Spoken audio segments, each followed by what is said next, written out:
Isa sa mga nakiisa sa pagdiriwang ng Sharif Kabunsuan Festival 2025 ang programang Kapayapaan sa Pamayanan o Kapyanan. Ayon sa mga kinatawan ng programa, ang pakikilahok ng kapyanan sa Sharif Kabunsuan Festival ay sumasalamin sa mas malawak nitong layunin na itaguyod ang mapayapa at inklusibong pamayanan, kasabay ng pagpapatibay ng mayamang kultura at spiritual identity ng rehiyon. Ang PBP Story sa report. Nakibahagi ang programang Kapayapaan sa Pamayanan o Kapyanan sa makulay at makabuluhang pagdiriwang ng Sharif Kabunsuan Festival 2025 noong December 19, 2025 bilang bahagi ng patuloy nitong advokasya para sa kapayapaan, pagkakaisa at kaunlaran sa Bangsamoro.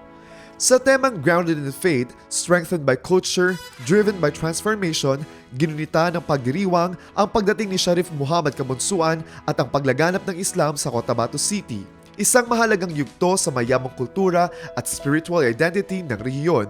Kasama ang iba't ibang sektor at institusyon, nakiisa ang kapyanan team sa Grand Parade na nagsimula sa Cotabato State University patungo sa Bangsamoro Ports Management Authority.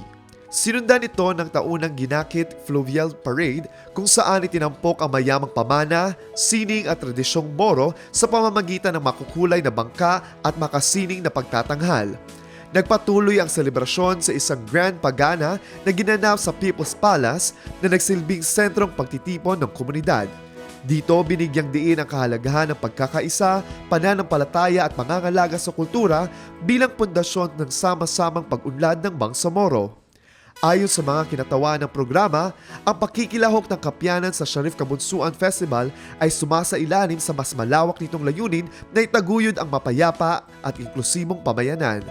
Sa gitna ng musika, sayaw at pananampalataya, muling pinagtibay ng pagdiriwang na ang tunay na pagbabago ay nagmumula sa matibay na pananampalataya, buhay na kultura at nagkakaisang komunidad.